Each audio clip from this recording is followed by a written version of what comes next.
Ai, ai.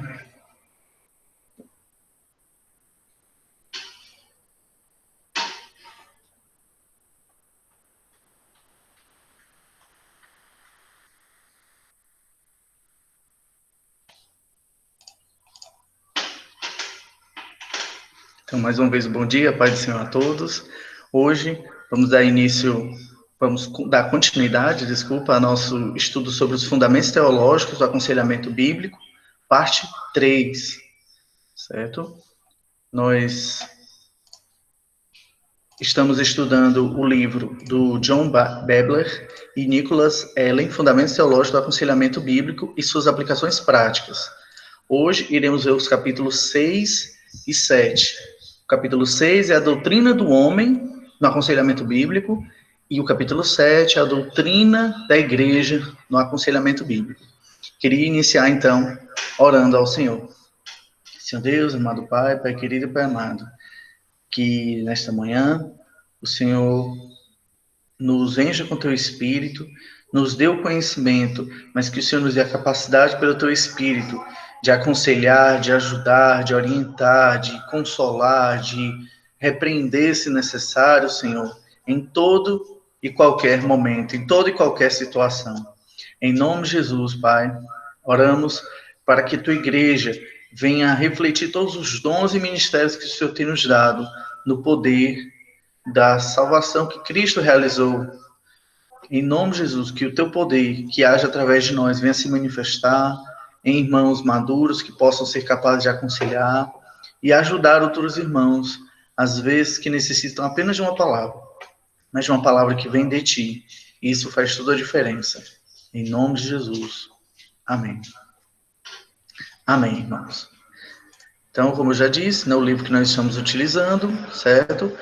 O livro do John Bebler e Nicholas Allen, Fundamentos Teológicos do Aconselhamento Bíblico e suas aplicações práticas. Então, vamos lá. Na doutrina do homem, quando a gente vai estudar qualquer teologia sistemática, a gente está seguindo essa ordem. Toda teologia sistemática começa, às vezes, com uma introdução sobre a Bíblia, sobre a revelação de Deus, e não foi diferente no livro que nós estamos estudando. O livro começa a tratar sobre a suficiência, a inerrância das escrituras, mas aplicada ao aconselhamento bíblico. Depois, como todo livro de teologia sistemática, ele irá tratar sobre a doutrina de Deus, que vimos na aula passada. Como é que a doutrina sobre Deus, o ensino que a Bíblia tem sobre Deus, altera a forma como nós aconselhamos, certo? Como nós orientamos as pessoas. E hoje, um entendimento bíblico sobre o ser humano, sobre o homem, como isso afeta a nossa orientação bíblica, como a gente vai dar uma orientação, um conselho às pessoas, e como isso impacta a nossa vida. A primeira coisa que devemos saber sobre o ser humano é que ele foi criado à imagem e semelhança de Deus. Essa é a ideia básica. Então, o ser humano, a ideia geral, ou seja, se quiser utilizar o termo da biologia, que se tornou depois da biologia, que era gênero e o que? Espécie. A ideia geral, ou seja, o gênero do ser humano, segundo a definição bíblica, é que ele é um ser criado. Ou seja, ele foi criado por Deus, ele tem um propósito, ele tem um criador, ele tem uma origem, ele tem um significado dado pelo seu criador para estar aqui no mundo. Mas isso também todos os animais, os seres vivos e até os seres não vivos também têm, porque são criaturas de Deus. Mas qual é o aspecto específico do ser humano? O que faz ele ser diferente dos outros seres existentes? É que ele é o único dotado da imagem e semelhança de Deus. Ele é único. Isso faz com que ele tenha uma dignidade, um valor intrínseco e que deve ser respeitado. Isso quer dizer que no aconselhamento, se você não tem uma noção forte de que o ser humano, principalmente, é a imagem e semelhança de Deus, você não vai entender que você tem que tratar aquele ser humano com respeito, com dignidade, com um valor intrínseco, que independe da cultura, da classe econômica e social. Ele já é dotado desse valor. Ele é imagem e semelhança de Deus. Então, muitos textos, muitos mandamentos se baseiam nessa ideia. Logo no início de Gênesis, quando você vai lá para Gênesis capítulo 5, verso 1, e quando Deus vai instituir e vai falar do pecado do assassinato, a ideia básica lá é que o assassinato é tão cruel, por quê? Por que ele é cruel? Porque ele é uma destruição da imagem e semelhança de Deus, que é o próprio homem. Então, seria um tipo de afronta ao próprio Deus. Seria um tipo de rebelião contra o próprio Deus. Por isso que o assassinato é tão cruel, certo? E outros textos se baseiam nessa ideia. Quando Jesus vai falar sobre em 1 João, na verdade, quando fala sobre amar a Deus que você não vê e amar o irmão que você vê, a ideia intrínseca ali é que você está falando, Deus você conhece, mas de maneiras indiretas. Mas o ser humano que está ali direto com você, que é a imagem e semelhança de Deus, como você pode odiar, né? Ou você pode não amar o seu irmão, que além de imagem e semelhança de Deus, é a imagem e semelhança de Deus que está sendo restaurada pelo Espírito Santo, você como pode não amá-lo? Certo? Então, é como não amar a Deus na prática. É isso que o texto quer dizer. Mas, então, todo o aspecto positivo, maravilhoso, a capacidade do ser humano, a dignidade do ser humano, tudo isso está intrínseco na natureza dele de ser imagem e semelhança de Deus. Mas essa é a parte positiva do ser humano. O ser humano é capaz de coisas maravilhosas, de coisas dignas. A gente tem que ter uma visão equilibrada. A doutrina do homem não começa com a doutrina do pecado, ela começa com a doutrina da criação, certo? Mas nós não podemos também agora nos enganarmos e sermos apenas otimistas contra o ser humano. Existem aspectos cruéis e terríveis do ser humano, que é a sua natureza pecaminosa. Então, se você não tiver isso em mente na hora do seu aconselhamento, você às vezes pode ser muito ingênuo. Você pode achar que a pessoa só tem uma tendência para o bem, quando não é verdade. Ela tem uma tendência para o mal também. O outro lado também é verdade. Quando você enfatiza apenas o pecado, você parece que aquela pessoa não tem a capacidade de buscar a Deus, não a capacidade própria, mas é dotada da graça de Deus. Deus não abandonou a sua criação. O ser humano não perdeu totalmente a sua imagem e semelhança de Deus. Ela está desfigurada, mas ela está ali. Ela está ali naquela pessoa que você está aconselhando. Mas voltando à doutrina agora do pecado. Então, a doutrina do homem, primeiro, diz respeito à imagem. O homem é criado em imagem e semelhança de Deus. Homem e mulher, Deus os criou. O segundo princípio é a natureza pecaminosa. Dentro dessa natureza pecaminosa, existem algumas ideias básicas que a gente precisa saber. Primeiro é a da queda. Em Adão, todos nós caímos, como diz lá em Gênesis 3, o apóstolo Paulo vai repetir em Romanos, em outros textos da Escritura. Então, além disso, o nosso representante, Adão e Eva, os nossos primeiros pais, pecaram. Isso significa que eles, como nossos representantes, vamos dizer assim, nós herdamos as consequências desses erros. Por quê? Porque eles são os nossos representantes. Da mesma forma que herdamos os benefícios de Cristo, porque agora é Ele quem nos representa. Ele é o nosso representante, é o nosso líder, Ele é o nosso mestre. O apóstolo Paulo não só diz, a Escritura não só diz que Adão pecou, mas que também todos pecaram, como está lá em Romanos, capítulo 3, verso 23. Então não é uma coisa que você pode dizer, Adão pecou e agora eu não tenho nada a ver com isso. Não, você tem tudo a ver com isso. Não só porque você é descendente dele, mas porque você também é um pecador. Outra coisa que precisa ser lembrada, então, todos pecaram. Então a gente precisa lembrar disso. Todos somos pecadores. 1 João vai dizer que mentiroso é aquele que diz que não tem pecado. Certo? A gente vai já chegar numa questão prática aqui, mas apesar de todos disserem que são pecadores, quando você chega sobre pecados específicos, quando você fala sobre um aspecto mais concreto do pecado, as pessoas tendem a negar isso. E às vezes essa é a parte complicada do aconselhamento. Você não pode só falar do pecado de maneira geral. Você tem que nomear o pecado. Você tem que dar a situação específica em que a pessoa pecou. E aí é nesse momento que a nossa natureza pecaminosa vai tentar dizer assim: não, eu não fiz isso, não foi isso que eu quis dizer. Né? E aí a gente tem que tomar muito cuidado com isso. Por quê? Porque outro ponto é que o que significa que todos pecaram, todos somos pecadores? O que é essa natureza do pecado? Uma ideia básica. A primeira é que o pecado é enganoso. A gente já viu aqui na aula de número 3 sobre as barreiras para o aconselhamento. O que vai acontecer é que muitas vezes nós tendemos a negar os nossos próprios erros, nós tentamos a minimizar, enquanto nós aumentamos os erros dos outros, nós tentamos minimizar os erros das pessoas que nós gostamos, certo? As falhas, os erros. Nós tendemos, quando uma coisa despende muito de nós, nós tendemos a achar que aquilo pode necessariamente se tornar uma coisa boa, quando às vezes não é. Né? Isso aí acontece no caso, por exemplo, de relacionamentos abusivos. Pessoas passam anos em relacionamento abusivo, porque apesar dela saber que é ruim, mas ela gastou tanto tempo, dedicação com aquela pessoa, que ela acha que vai ser pior se ela não insistir, quando na verdade o melhor era realmente ela se separar, certo? Então, o pecado ele é enganoso. Nós gostamos de ser enganados. Existe uma coisa que nós temos, que isso está em toda a teologia cristã, isso também está na filosofia, apesar das discordâncias, do que seja. O que está presente? Que muitas vezes nós subtraímos a verdade em nome dos nossos desejos. Está lá em Romanos também, o apóstolo Paulo está lá em Romanos, capítulo 2 e 3, o apóstolo Paulo fala isso, né? Os primeiros 3 capítulos de Romanos. Nós subtraímos a justiça em favor dos nossos desejos. Nós subtraímos, nós escondemos a verdade em nome daquilo que gostaríamos que fosse, quando na verdade não é. Isso é porque nós somos pecadores, porque nós somos falhos.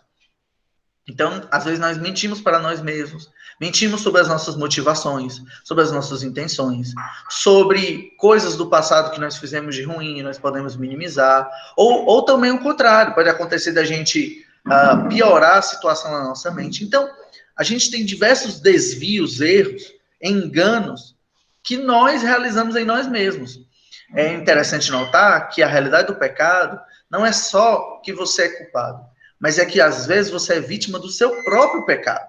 Então, existe um aspecto intencional, existe um aspecto também não intencional, que tem que ser frisado. E que a pessoa, às vezes, tem que ser aberta os olhos. E é por isso que é tão importante a necessidade que temos uns dos outros. Tem coisas que nós não estamos vendo. Temos que ter humildade para reconhecer isso.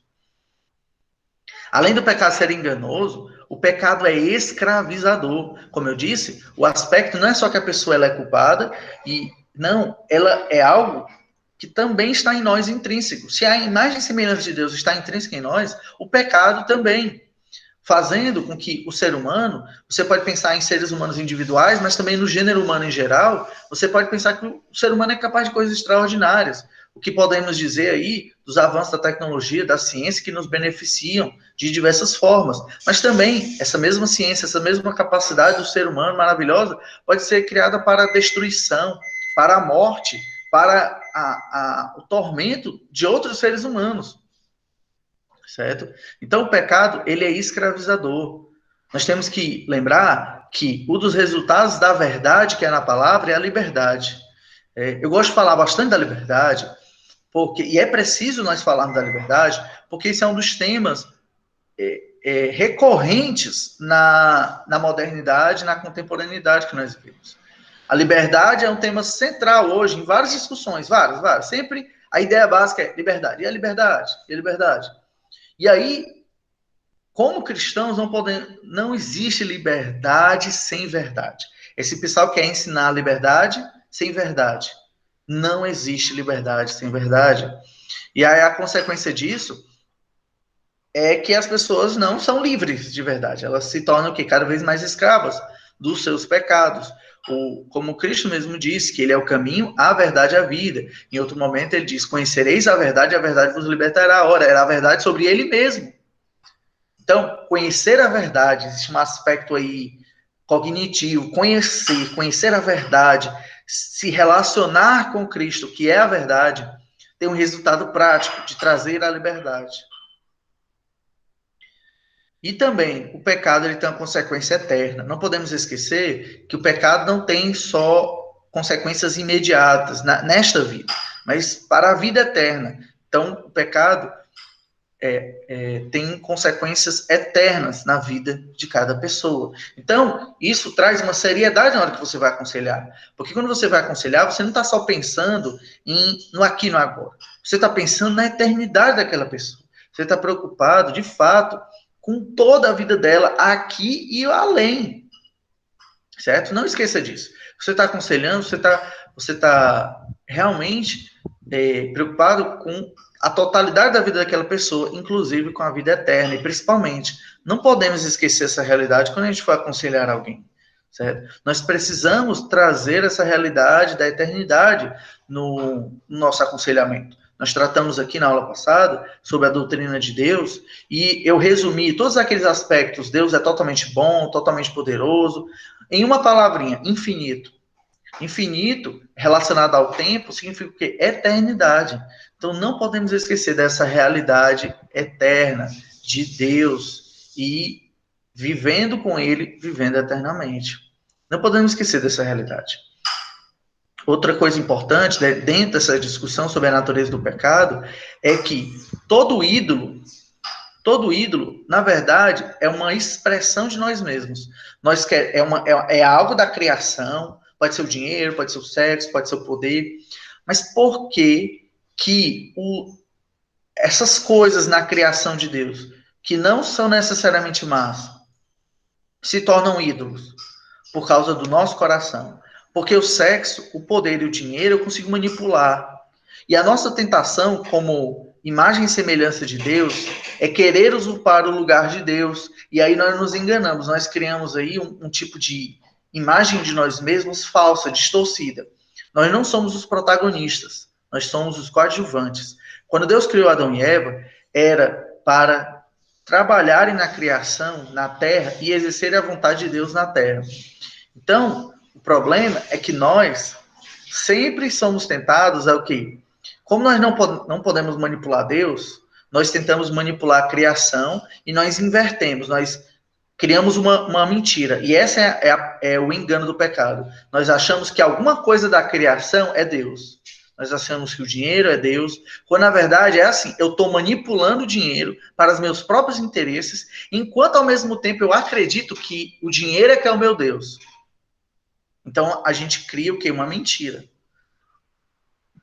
E essas coisas da criação, porque Deus nos dotou de poder sobre a criação, fazem com que a gente tenha que tomar muito cuidado para não nos enganarmos. Que essa é a questão do pecado. O pecado ele tem esse aspecto de auto-engano. Quando no fim, é porque nós queremos ser o centro. Quando Deus é o centro de todas as coisas. Ele que reina em seu trono eternamente sobre todas as coisas. Só que aí a gente tem uma agravante na nossa época. Sempre foi um desafio lutar contra o nosso próprio ego, lutar contra o ídolo que está no nosso próprio coração, de colocarmos nós mesmos como centro de todas as coisas. Hoje é legitimado pela cultura, pela mídia, pela academia, né, nas universidades, pelo direito. Então, se você prestar bastante atenção nos comerciais, vou dar aqui um exemplo. Os comerciais há um tempo atrás, por exemplo, propagandas de televisão mais antigas, dos anos, por exemplo, dos anos 60 e 70, você vai ver que esses comerciais tinham um foco maior no produto. O produto resolve um problema. Ele diz assim: o produto resolve um problema, o produto faz isso. Você vai gastar menos tempo no seu dia. Ok. E aí você vai percebendo que final dos anos 70, 80, 90, o comercial, ele se torna muito mais emotivo, muito mais pessoal, muito mais intimista, em que não é só o produto ele resolve o seu problema. Aquele produto ele vai te trazer satisfação, alegria, quase assim uma salvação. Eu preciso usar os aplicativos de compra, eu preciso comprar isso aqui para minha casa. E quando você depois percebe, aquilo lá está encostado, porque na verdade você foi enganado por um comercial. A sua natureza pecaminosa de acreditar que a satisfação está nas coisas e não em Deus. Você se enganou, essa é a verdade. Mas esse é o problema. Sempre teve esse problema. Não estou querendo dizer que isso é um problema recente. Mas isso agora é muito legitimado pela cultura. Por quê? Porque as estratégias de marketing, a psicologia descobriram que isso é um instrumento muito poderoso para atrair as pessoas. Mais do que simplesmente vender um produto, você vende o quê? O que as pessoas dizem? Você vende uma experiência. Você vende uma transformação de vida. É quase uma salvação. É quase como entrar num culto. É quase como entrar numa nova religião. Começar a comprar determinada marca. Então, tem algumas marcas, né, que viram quase uma seita, né, o que dizer aí o pessoal que gosta de comprar, por exemplo, Apple, né, Apple não é só o produto que resolve um problema, é uma satisfação, é quase como entrar num grupo especial dos usuários daquele produto. Então, voltando aqui para o nosso tema do pecado, mas em geral, então, qual é o problema dessas abordagens em geral da psicologia? Eu não estou dizendo que você não deva usar o psicólogo, mas você deve estar consciente de algumas coisas. Você, quando precisar, procura um psicólogo, mas de preferência um psicólogo cristão. Mas o que a gente deve frisar é que geralmente essas ciências do comportamento, elas, quando vão estudar, elas já ignoram completamente a existência de Deus, e ignoram completamente a existência do pecado. Se eles ignoram a existência do pecado, o pecado não é um problema. E muitas vezes tratar sobre pecado acaba se tornando e sendo descrita como uma atitude rude, uma atitude cruel, muitas das vezes, certo? Então, isso pode acontecer muitas vezes, certo? O próprio pai da psicologia moderna, do surgimento da psicologia, o Freud, ele foi um forte crítico da doutrina do pecado. Outro, que não foi psicólogo, foi filósofo, mas tem um impacto muito forte na psicologia hoje, é o Friedrich Nietzsche, certo? E aí o Nietzsche, como eles queriam abandonar a fé cristã, né, eles eram ateus, e eles influenciaram muito a psicologia hoje. Então parece assim, o pecado não é nem cogitado. Quando eu falo de pecado, tudo mais que está relacionado a ele também é ignorado, como por exemplo, o perdão. O perdão é completamente ignorado na psicologia hoje. Completamente. As pessoas falam mais como uma satisfação emotiva do que como uma relação realmente com a pessoa de estar, vamos dizer assim, sem dívida, né? Sem nada a dever para aquela pessoa que você feriu. Muitas vezes o perdão hoje é descrito apenas em termos meramente afetivos. E aí, perdão se confunde com ignorar. Ah, perdoei. Sendo que você não teve uma relação real com a pessoa. Percebe? É só uma questão puramente afetiva. Pessoal, individual, essa coisa do eu. Ah, eu estou bem comigo mesmo. Então, o perdão é descrito assim, eu estou bem comigo mesmo. Então, nessa visão. E aí, toda vez que a pessoa vai falar sobre pecado, parece que a pessoa é rude, é insensível, porque, na verdade, você está mostrando o ídolo do coração da pessoa. Que ela não é o centro, que ela não é o centro de todas as coisas, que ela não é isso tudo que ela acha que ela é. Então, nós temos que entender que a questão central no aconselhamento, o problema central, é a separação do homem para com Deus, um Deus santo. Essa separação foi realizada pelo pecado. E essa separação do homem para com Deus é o maior desafio da humanidade. Então, o aconselhamento secular, ou seja, quando não é feito por cristãos, por crentes, nem lida, nem considera essas questões. E outros vão até minimizar essas questões. Eu até falo do pecado quando é cristão, mas ele minimiza. Acha que isso é um problema secundário, não central na discussão. Então, não podemos ignorar isso, porque senão nosso aconselhamento a gente vai ser indiferente ou vai minimizar o problema do pecado, a gente vai ignorar isso, ao invés de confrontar, às vezes, o pecado. Então, isso é muito importante. Tanto você que está aconselhando, quanto a pessoa que está recebendo, está ouvindo, ela tem que estar consciente do pecado, que pode ter alguma coisa que seja pecado dela que está fazendo isso. Senão você simplesmente vai ignorar e vai achar que o problema é outro, certo? Você pode acabar culpando todo mundo, menos a pessoa olhando para a sua própria responsabilidade. Então, se não falarmos sobre o pecado com o descrente, nós vamos desperdiçar a oportunidade para evangelizá-lo e assim libertá-lo. Agora, se não falarmos sobre o pecado com outro cristão, o cristão vai continuar naquela escravidão, no auto-engano, então até indo para a igreja, tudo, mas ele empacou em algo, ele continua naqueles mesmos erros. E aí a gente perde a oportunidade de ser transformado, de amadurecer ainda mais. Eu não estou dizendo aqui que essas pessoas que ignoram o pecado não são pessoas de boas intenções. Há muitos que querem ajudar os outros, muitos cristãos e também descrentes, muitas pessoas que têm boas intenções. Só que negam a realidade do pecado. E aí, quando isso é ignorado, os efeitos se veem hoje. A gente tem hoje uma psicologia que, muitas das vezes, ao invés de tratar as pessoas, isso está sendo reconsiderado hoje, porque as consequências têm sido bem graves. Tem sido gerado que uma geração cada vez mais ressentida. Ou seja, ao invés de ser tratado, os problemas parecem que são só jogados para cima e ficam por isso mesmo. Não são perdoados, não são limpos. Por quê? Porque se ignorou completamente a realidade do pecado. Então, pessoas ressentidas, pessoas o tempo todo ressentidas, mimadas, que acham que precisam ser acalentadas, mas é acalentada o tempo todo, que precisa ser levado no braço o tempo todo.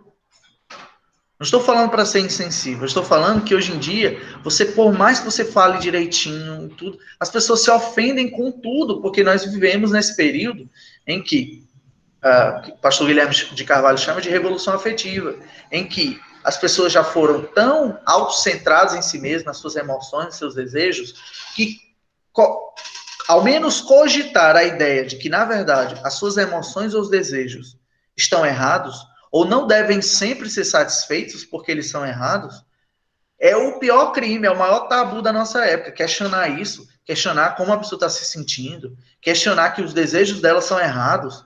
Meu Deus, é pior do que os piores crimes para a nossa época. O livro agora ele vai tratar rapidamente das emoções, mas como já foi dito nas nossas primeiras aulas, no segundo semestre, eu vou tratar apenas das emoções. Então, como é que a palavra de Deus nos orienta sobre as emoções, tá certo? Aqui vai ser apenas um relance, tá certo? Mas nós vamos tirar um semestre todo, no segundo semestre, para tratar apenas das emoções, tá bom? Esse primeiro momento são os princípios bíblicos. Nós vamos tratar das doutrinas, dos mandamentos, de que atitudes devemos ter. E no segundo semestre, iremos tratar apenas essa coisa mais intimista, os sentimentos, emoções, falar um pouco de desejos também. Esse tabu pode quebrar, viu, Pedro? Esse tabu aí. Porque, na verdade, tabu, o que é um tabu, certo? Tabu é uma regra social, um comportamento, que ela é tão central, ela é tão. Todo mundo, vamos dizer assim, considera aquilo tão absurdo que ninguém nem mesmo questiona. Então, ela é uma regra mesmo que ninguém fala, ninguém questiona. E aí são aqueles crimes assim que a pessoa, até como o apóstolo Paulo diz, até mencioná-los é vergonhoso, certo? Né? Por exemplo, um filho matar um pai, né? O parricídio, o incesto, tudo isso é tabu. Tabu não é uma coisa negativa, é uma regra que toda sociedade tem. Aí o que a gente está vendo hoje nessa mudança cultural? Não existe sociedade sem tabus. Não existe. Porque toda sociedade se baseia em regras, tem comportamentos sociais. Eu não digo a regra, né? A lei lá que está na Constituição. É a sociedade, o que ela considera certo, errado, como ela se comporta. O que a gente está vendo hoje é uma mudança da moral, em que estão sendo quebrados alguns tabus, mas são construídos outros tabus, em que coisas simplesmente questionar afetos é o novo tabu dessa nova moral. Questionar que a pessoa é sim, de maneira individual responsável, não somente coletivamente, vixe, é outro tabu. Então, perceba, não existe sociedade sem tabus. A questão é se essas regras inquestionáveis são fundamentadas na escritura ou não. Como cristãos, nós devemos ser fiéis nessa sociedade que está questionando esses novos comportamentos, esses valores, certo? Mas continuando aqui, né? A gente depois pode conversar mais sobre a questão de tabu, certo? Mas tabu é isso. Então, como entender as emoções e lidar com elas? Segundo o nosso livro-texto aqui. Como nós dissemos, como o homem foi criado à imagem e semelhança de Deus, então, assim como Deus, o homem tem emoções, certo? Aí tem toda uma discussão sobre a impassibilidade de Deus, o quanto Deus, ou como Deus se relaciona com as emoções, Deus sofre, Deus fica triste, se alegra, e assim por diante. Só que a questão é que as emoções, elas, aqui tem um ponto que é discutido, né? As emoções, segundo o autor do nosso livro-texto, são o resultado das atitudes do coração. Isso aqui tudo bem. Portanto, aquilo que pensamos e desejamos. Essa segunda parte que eu questiono um pouquinho mais. Mas vamos lá. O que é importante frisar é que o coração do ser humano tem tudo isso. Tem pensamentos, tem emoções ou sentimentos, tem desejos, tem tudo isso. Ora, se o ser humano é imagem e semelhança de Deus, mas ele também é pecador, com isso surgem o quê? Emoções, pensamentos e desejos contraditórios. Algumas vezes, o ser humano vai ter desejos santos, coisas maravilhosas, coisas boas, coisas belas, coisas agradáveis. Outras vezes, ele vai ter desejos cruéis, desejos destrutivos, desejos autodestrutivos. Mesma coisa para as emoções, certo? Muitas vezes, tem um texto, não vou me lembrar agora, mas é em 1º ou 2 Pedro, que fala que existe uma tristeza que é para Deus e uma tristeza que é segundo o mundo. Ou seja, peraí, então a tristeza não é uma coisa só. Como o ser humano, ele é a imagem e semelhança de Deus, mas ele também é pecador, o ser humano pode às vezes se entristecer por não ter conseguido realizar o seu pecado. Outras vezes o ser humano vai se entristecer porque é resultado do arrependimento. E aí a tristeza, segundo Deus. Então você percebe que o ser humano é esse ser ambíguo, esse ser paradoxal, cheio de conflitos. Por quê? Porque nós estamos nessa luta entre a carne, entre a nossa natureza pecaminosa e o Espírito Santo que habita em nós. Porque no caso do descrente, ele nem tem o Espírito Santo, mas nós, além de mais semelhantes de Deus, nós temos o Espírito Santo.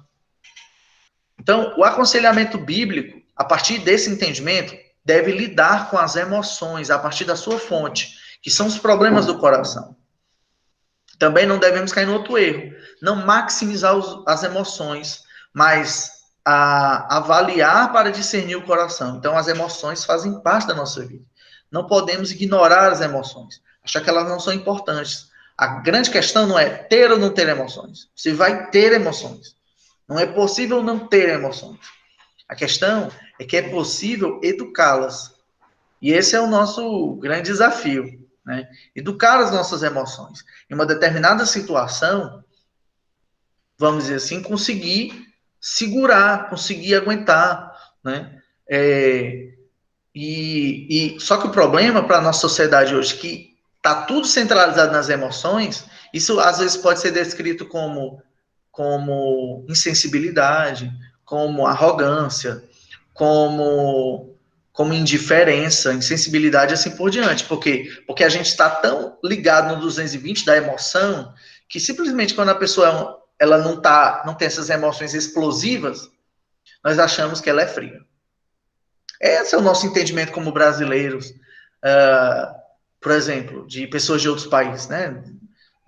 Principalmente do norte, né? Nos Estados Unidos, países do continente europeu, nós temos o entendimento que eles são frios, e eles têm o entendimento que nós temos emoções explosivas, descontroladas. Eu acho que tem um pouco de razão nisso aí. Nós temos sim brasileiros, mas isso não é só hoje, não está só restrito ao Brasil, está no mundo todo essa questão de emoções explosivas, descontroladas. Porque, afinal, se o centro são as emoções, tudo é emoção, a gente surge desse descontrole. A gente quer viver sempre nas emoções mais extremas. Então, nós devemos o quê? Discernir as emoções, avaliar as emoções.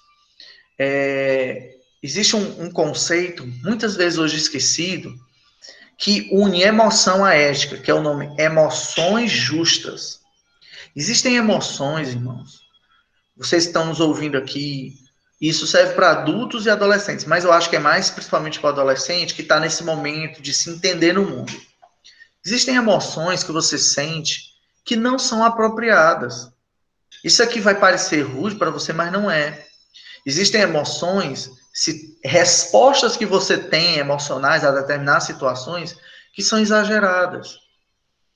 Outras vezes, pode ter situações que você simplesmente também ignorou as suas emoções. Você simplesmente está tentando calar ali as emoções e as suas emoções estão querendo lhe dizer algo, certo? Então, as emoções, elas têm os momentos certos para acontecer. E aí, o que nós iremos tratar no segundo semestre é que, como é que a Bíblia trata disso? É como um encaixe, como um quebra-cabeça. Jesus mesmo vai condenar, por exemplo, os fariseus, doutores da lei, por agirem de maneira inadequada e não reagirem emocionalmente. Lembre de um texto em que Jesus fala, em que ele diz que João Batista veio trazendo uma mensagem de arrependimento, de choro, e vocês não choraram. Jesus acusa os fariseus, doutores da lei, de não chorarem, como algo pecaminoso. Peraí, tá falando de pecado, vocês têm que chorar mesmo. Vocês simplesmente ignoraram. E nesse mesmo texto em seguida, ele vai dizer agora que, depois em seguida, ele vai dizer que agora Jesus vem trazendo a mensagem do reino de Deus, de salvação, de alegria, Jesus curando, Jesus fazendo maravilhas, Jesus falando de mensagem de esperança sobre o reino de Deus. O que foi que eles fizeram? Eles se alegraram? Eles tocaram flautas? Não, simplesmente ignoraram e outros ainda criticaram Jesus. Então percebam que as emoções dos fariseus e saduceus estavam erradas. A reação emocional deles era inapropriada. Ignorar Jesus, ignorar a mensagem de João Batista, sem se emocionar de maneira adequada, era errado.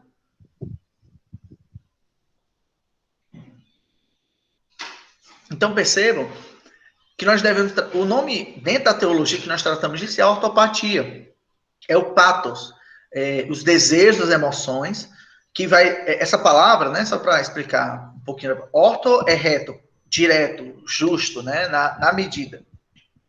E pathos é o que significa, na verdade, desejos, emoções, que vai dar origem à palavra patologia, que é doença. Porque o entendimento da antiguidade era de que as doenças surgem de problemas, de desvios nos seus desejos, nas suas emoções. É por isso que vem patologia, que é o estudo das doenças. Certo? Então, isso aqui não é cristão, irmãos. Não é cristão reprimir as emoções. Mas também não é cristão jogar, né? Jogar suas emoções, explodir nas pessoas. Nós devemos o quê? Existe um momento certo. Existe o tempo certo. A situação correta. A Bíblia nos mostra de momentos que os profetas rasgam as vestes, gritam e choram aos céus. Mas são momentos muito dramáticos, em que sua família toda morreu. Não é correto, biblicamente, sua família toda ia morrer e você simplesmente, vamos continuar a vida que segue. Isso não é uma atitude cristã. É para chorar mesmo, é para lamentar. Agora, não é também para gritar e lamentar e chorar o tempo todo. Existe um encaixe aí, existe um momento certo. Também tem um momento de grande alegria, biblicamente, uma grande conquista, uma grande coisa, não é biblicamente correto você simplesmente ficar... É para cantar mesmo, é para pular, é para dançar, é um momento de alegria. Então, você tem que o quê? Avaliar as suas emoções com critérios bíblicos. Se as suas emoções são apropriadas e santas. Esse é o ponto. Então, não é nem reprimir, nem soltar de qualquer jeito. É usar adequadamente. Isso passa por um processo educativo, que o Espírito Santo educa o nosso ser, transforma as nossas emoções, não só os nossos comportamentos. Só para fazer ainda outra ressalva, quantas vezes nós, como cristãos, nós sabemos o que é o certo? Muitas vezes, nós até começamos a fazer o que é o certo. Mas o problema é que não temos a motivação, o sentimento, a emoção adequada. E aí começamos a sentir um pesar ao fazer aquilo, mesmo sabendo que é o correto. E aí, às vezes, a gente não sente o quê? Uma alegria do espírito em fazer aquelas coisas. Então, é nesse sentido que é muito importante, por exemplo, as práticas devocionais. A liturgia da igreja é muito importante. Por que nós cantamos canções alegres e tem uma letra, é importante ter um conteúdo para que nós eduquemos o nosso coração e o Espírito Santo fala através delas, para que a alegria está relacionada a isso aqui. Então você começa a ministrar o seu próprio coração pelo Espírito Santo por aqueles hinos bíblicos de que a alegria deve estar depositada nestas coisas, ou que a tristeza deve estar depositada nessas coisas, ou que a coragem deve estar acontecendo nessas situações, entende? Então, o louvor bíblico é muito importante para a sua vida espiritual. Ele não é um mero entretenimento na igreja. Ele é um aspecto de formação na sua vida. E é por isso que, às vezes, algumas pessoas são tão cri-cris nos louvores. Porque se o louvor não for bíblico, você perde a oportunidade, de, mais uma vez, de ser formado como cristão, de educar os seus sentimentos, as suas emoções. Então, o aconselhamento bíblico, ele procura auxiliar a lidar com essas emoções, ajudando a trabalhar nos processos mentais, nos desejos. Então, as emoções, o meio, o procedimento é ouvir as emoções. Quantas vezes existem vários estudos que mostram isso? Se muitas das vezes, quando você passa muito tempo no computador, no celular, você para de prestar atenção no seu corpo. Como assim? Às vezes você está vendo coisas tristes no celular e seu coração está palpitando. Aí você vai fazer outra coisa e você só vai perceber que você está triste, para baixo, minutos depois. Aí você não relaciona. Então a gente tem que ter uma disciplina de examinar os nossos sentimentos, estar consciente do que a gente está sentindo, como se fosse uma bússola moral. O apóstolo Paulo chama isso de boa consciência, ou de consciência pura. Sabe, tá prestando atenção no que você está sentindo, né? O que aquilo está fazendo com você, sabe? Você está ouvindo a música, não é só ouvir a música.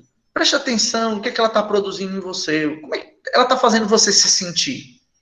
A emoção que ela está produzindo em você é uma emoção que você acredita que está lhe tornando mais parecido com Cristo, está lhe ajudando como cristão. Isso é muito importante se avaliar. Eu digo isso porque, às vezes, por exemplo, no caso de música, às vezes a reação é diferente. Tem pessoas que escutam determinada música, uma música mais pesada, e aquilo tem um efeito calmante para a pessoa, porque aquilo ela está... A raiva dela está passando. Mas tem outras pessoas que aquilo está alimentando a raiva dela. Ela está ficando com mais raiva, mais rancor no coração. Então, a gente tem que tomar muito cuidado com isso, certo? Está sempre se avaliando. Então, alguns pontos chaves sobre emoções. Nossas emoções são impactadas e prejudicadas pelo pecado, certo? Por pensamentos, desejos pecaminosos. E as nossas emoções podem estar de acordo com o que a palavra de Deus nos diz, ou de acordo com o pecado.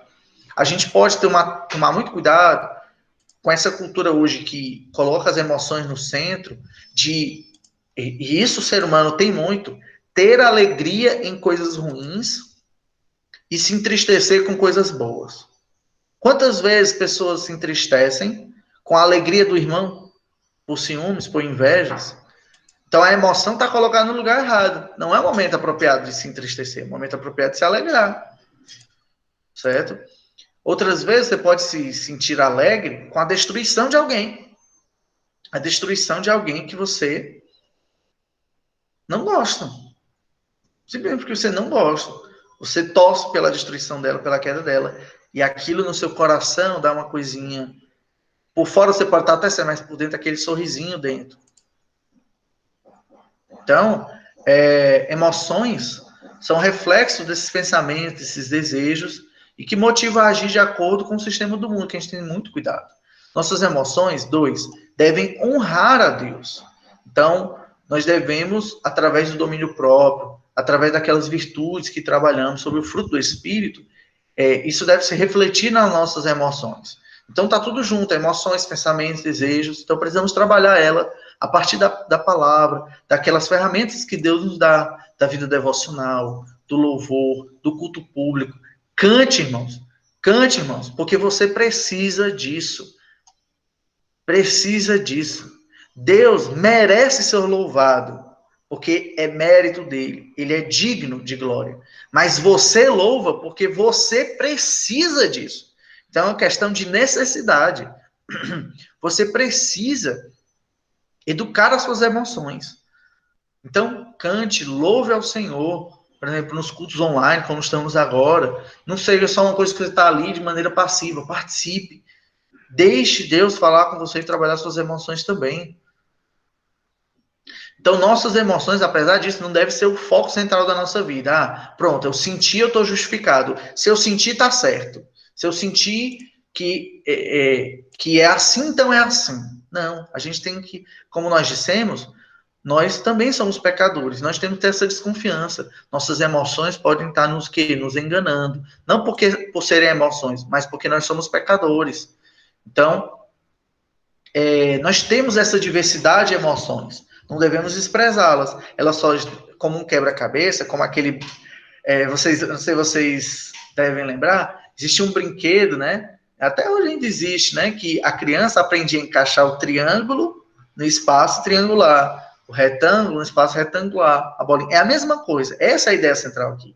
É que não é que você vai jogar o triângulo fora, ou o retângulo. Não.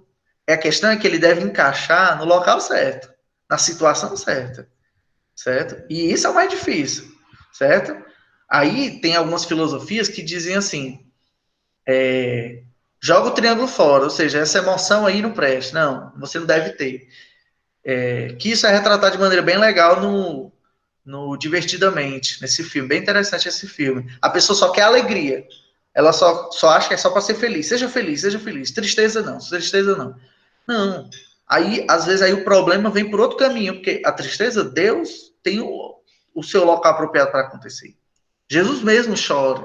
Deus mesmo se entristece.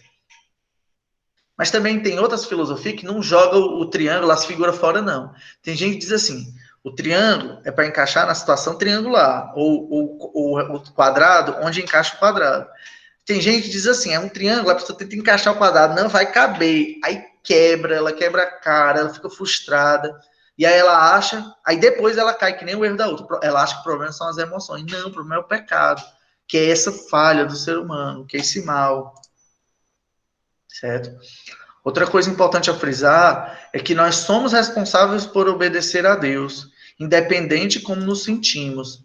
Então, às vezes é uma luta mesmo, certo, irmãos? Às vezes, como eu disse, nesse processo, a gente vai ter que o quê? Negar a si mesmo. Você não vai negar as suas emoções de maneira absoluta. Quando Cristo fala, negue-se a si mesmo, tome a sua cruz e siga-me.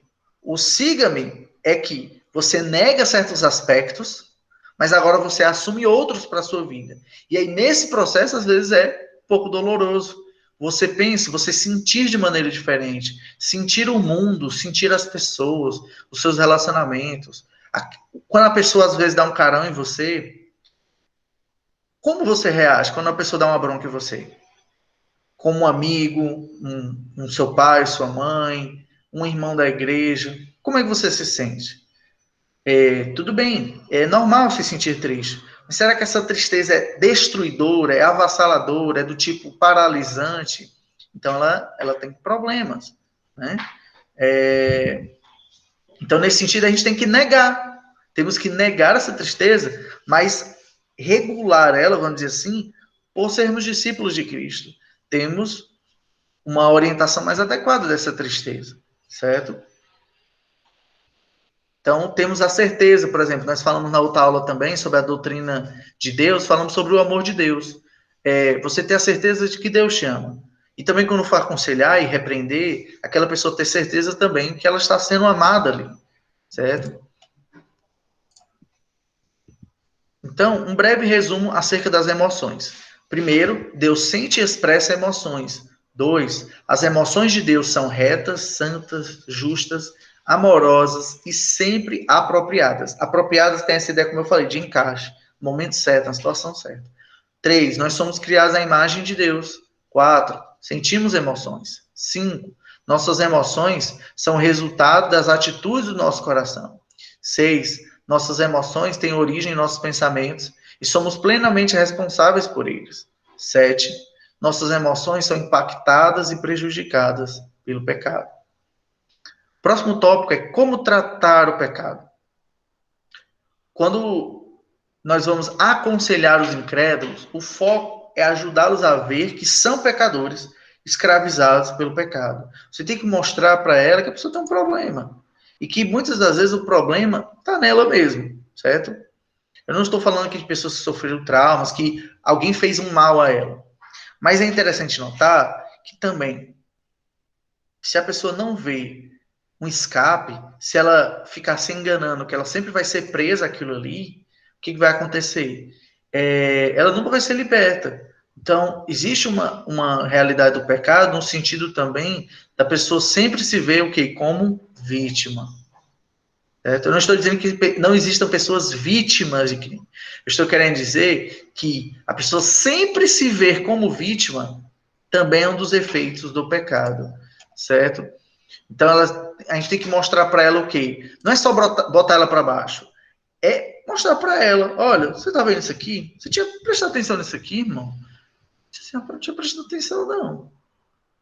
E aí, você tem que ter a sensibilidade de perceber isso, mas ter o conhecimento da palavra. Esse que é o importante.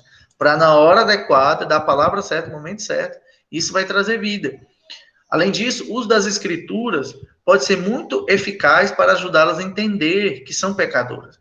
Então, é a escritura que vai mostrar. Às vezes a gente quer mostrar o erro pelo nosso achismo, pela nossa experiência. A gente tem que mostrar de acordo com a Bíblia. É por isso, irmãos, coisa básica. A nossa leitura da Bíblia está em dia, está sempre lendo, está sempre estudando, louvando, usando. Às vezes você não lembra do texto exatamente, mas louvores que fazem referência a textos bíblicos são muito importantes. E às vezes você lembra por causa do louvor, né? Para você ver o poder do louvor, a importância do louvor. Então, e a gente não ficar determinando o que é pecado, não é pelo o que a gente quer, e sim o que a Escritura diz. Então, as pessoas, aqui é o ponto que eu quis dizer em geral do pecado. As pessoas, elas não se sentem constrangidas, em geral. Quando você diz assim, você é uma pessoa que tem falhas? A pessoa, sou. Você é pecador? Eu sou. Mas quando elas são confrontadas de maneira específica, aí elas reagem, porque você traz o quê? O aspecto concreto do pecado. Não é só uma ideia vaga, todo mundo é pecador, né? Não, você traz um aspecto concreto. Então, por exemplo, repetidas vezes as pessoas admitem até que ela tem uma ideia ampla de que ela é pecador, de que ela falha, mas se você, mas quando você mostra uma coisa específica do pecado dela, aí a pessoa às vezes tem uma desculpa, ela tenta minimizar o pecado dela, ela tenta dizer que não, é culpa dos outros, né, dá uma aí de Adão, né, não, foi a mulher que tu me deu, foi a sociedade, foi isso. Ela nunca diz, realmente, errei, preciso mudar, preciso de ajuda, certo? Então, às vezes a gente reage de maneira muito defensiva, certo? Isso aí é natural, né? Natural por conta do pecado. E aí, por exemplo, você diz assim, você é pecador, você tem falha? Sim. Aí a pessoa diz assim, você já mentiu alguma vez? A pessoa, sim. E por que você mentiu? Ah, não, estava numa situação assim, tá, não sei o quê. Aí, então, se você mentiu, você é mentiroso. Não, veja bem, eu não estou... Não, peraí, eu também não sou um mentiroso. E tal, eu não estou enganando. Então, percebam que a gente tenta o quê? Olhar para nós de maneira boa, sempre positiva. Ou seja, de uma forma meio prática, a gente está dizendo que nós não somos pecadores. Tá dizendo, a gente até diz, mas isso não tem significado prático muitas vezes nas nossas vidas. A gente faz como está lá em 1 João, aquele que diz que não tem pecado se faz por mentiroso. A gente fica se enganando, achando que a gente não tem essas motivações perversas, ruins, emoções distorcidas, certo? Então, tipo, às vezes você pode perguntar para a pessoa assim: ah, você já furtou alguma coisa, uma coisa pequenininha e tal, escondida? Aí a pessoa, sim, ah, então você é um ladrão, né? Aí a pessoa, não, que é isso, peraí, também não exagera. Não, peraí. Ladrão é quem rouba. Rouba é ladrão, acabou. Não existe o que dizer. Mas aí a pessoa vai tentar minimizar, vai dizer, ah, mas também eu não roubei os milhões ali, que nem os políticos. Ah, eu. Não, mas roubou. Tudo bem, não foi como, mas. Talvez foi por falta de oportunidade, mas. Então percebo, nós temos essa reatividade, né? A gente reage dizendo que não temos pecado na prática. E aí tem que ser um processo lento e com a escritura, o poder do Espírito e a oração para a pessoa reconhecer isso. Ou fazer de maneira criativa, como fez o profeta Natan, né? Como eu de maneira genial, ele não bateu direto de frente com Davi. Ele contou uma história para Davi, em que faria Davi reconhecer que aquele homem era merecedor da justiça, da ira de Deus. E aí depois ele só conclui dizendo, pois é, Davi, esse homem é você. E aí ele não teria mais como dizer não. Ele poderia ver um retrato de si mesmo na situação. Então, o conselheiro bíblico, nós temos que ajudar também a ver que as escrituras são aplicáveis em nossos dias, ela é relevante. Eu sempre gosto de dizer, a Bíblia é ouro, é diamante, é valiosa. O problema é que o nosso olhar para ela, devido a distanciamentos culturais, históricos, e também pelo nosso próprio pecado, a nossa vista é que fica embotada, não é a escritura, é a nossa vista. E aí o trabalho do conselheiro, do evangelista, do pregador, de quem está anunciando a palavra, é fazer o olho da pessoa brilhar de novo, para olhar para a escritura e ver, rapaz, era isso, Deus está me falando, certo? Mas não é a escritura, é os olhos da pessoa, é a visão daquela pessoa que precisa mostrar relevância para os pecados dela, é fazer ela dizer assim, não sabia que a Bíblia falava sobre isso, rapaz, nunca tinha pensado por esse lado, eu já tinha lido esse texto, mas nunca apliquei para isso na minha vida, certo?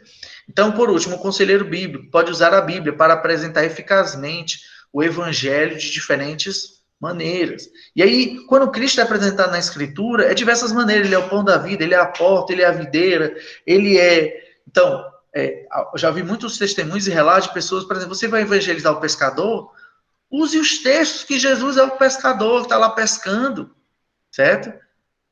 Se você for falar de pessoas que trabalham mais com o público, use situações em que Jesus... Então, perceba, há um ponto de contato que você pode se ligar à pessoa e ela vê que é relevante para ela, que ela se liga à história e tem a ver com a vida dela. Isso é relevância. Sem abrir mão da verdade, porque tem muita gente hoje que, em nome da relevância, abre mão da verdade. Então, você vai ter um foco dirigido a ela e ela vai entender que aquela mensagem também foi escrita para ela, certo? Então, não esqueci, o pecado deve ser o foco principal do ministério, do conselheiro bíblico com os crentes também. A gente precisa também ter uma perspectiva ampla do pecado, como eu disse, pecado não está só na vontade, está nas emoções, está nas ideias, nos desejos, nas atitudes, comportamentos, e por dentro, no seu ser todo, tá certo? Nos seus interesses, nas suas motivações. A gente tem que estar sempre avaliando de acordo com a escritura, tá certo? O último ponto aqui, né, o nosso tempo já está avançado, mas o último ponto aqui sobre a doutrina da igreja no aconselhamento bíblico, o que é que eu quero frisar aqui? A igreja deve ser o autor aqui coloca lugar, eu vou substituir aqui lugar por comunidade, né?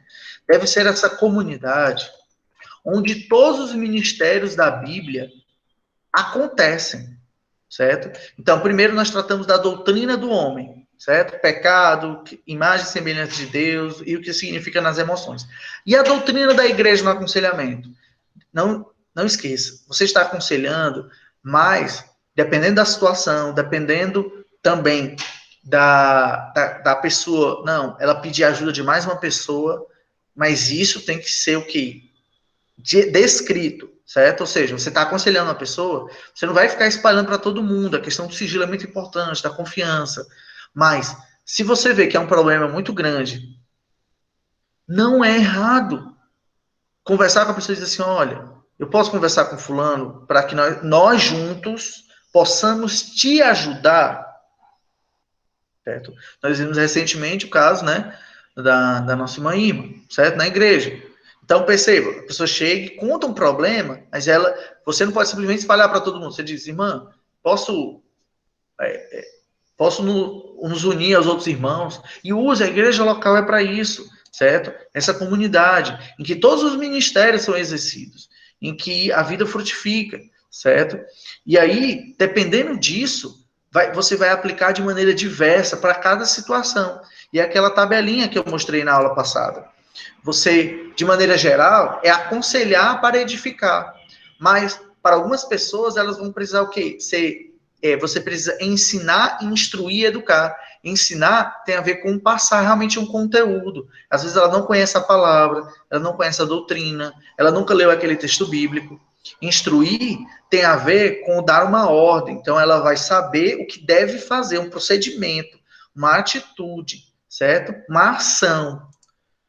E educar é o sentido mais geral na Escritura, de formar o discípulo de Cristo. Então, educar é essa ideia mais geral, de formar, também está relacionada a disciplinar quando necessário. Essa é uma função da Escritura, ensinar, instruir e educar, que nós vamos trabalhar também nos cultos de jovens. A outra, você pode ver esses textos, tá bom? Eu esqueci de citar os textos. Você pode ir para 1 Coríntios 14, 3, 1 Tessalonicenses, capítulo 5, versos 12 ao 14, 2 Timóteo, capítulo 3, versos 16 e 17, 2 Timóteo, capítulo 4, verso 2, e Tito, capítulo 1, verso 9, 10 e 13, certo? Então, pronto. Ensinar, instruir e educar. Outra função é repreender e corrigir. Vai ter pessoas teimosas, pessoas orgulhosas, pessoas arrogantes, prepotentes, que precisam ser repreendidas. Elas estão no seu erro, e esse erro não pode simplesmente ser ignorado. Mas o erro não é para ser tratado da mesma forma. Em situações, nós vemos muito o exemplo de Cristo. Cristo, quando foi curar um cego, ele não deu um grito e brigou com o cego. E o texto de Marcos diz o quê? Que ele com compaixão, certo? Mas também, quando ele ia falar com os fariseus, havia uma voz para tratar com aqueles teimosos, que acabaram de ver um milagre, testemunharam do milagre e diziam que não tinha acontecido. Ficaram teimando e tramando contra Jesus. Essas pessoas devem ser o quê? Repreendidas, corrigidas, certo? E aí há muitos textos que usam esse verbo, certo? Então, aconselhamento é primeiro para o quê? A ideia geral, aconselhar e edificar, formar o irmão, o discípulo de Cristo. Existe um aspecto pedagógico de ensinar, instruir e educar. Esses verbos são diferentes, mas eles estão muito ligados. O outro aspecto é repreender e corrigir. Só que existe o outro aspecto. Existe um terceiro aspecto aí, que é encorajar, consolar e incentivar. Existem pessoas que estão para baixo, existem pessoas sem esperança, pessoas que sofreram traumas, pessoas que estão cansadas, pessoas que estão muitos anos na fé, que sofreram muita coisa e estão desestimuladas. E aí, a Escritura nos dá um conjunto de ações que nós devemos fazer no aconselhamento.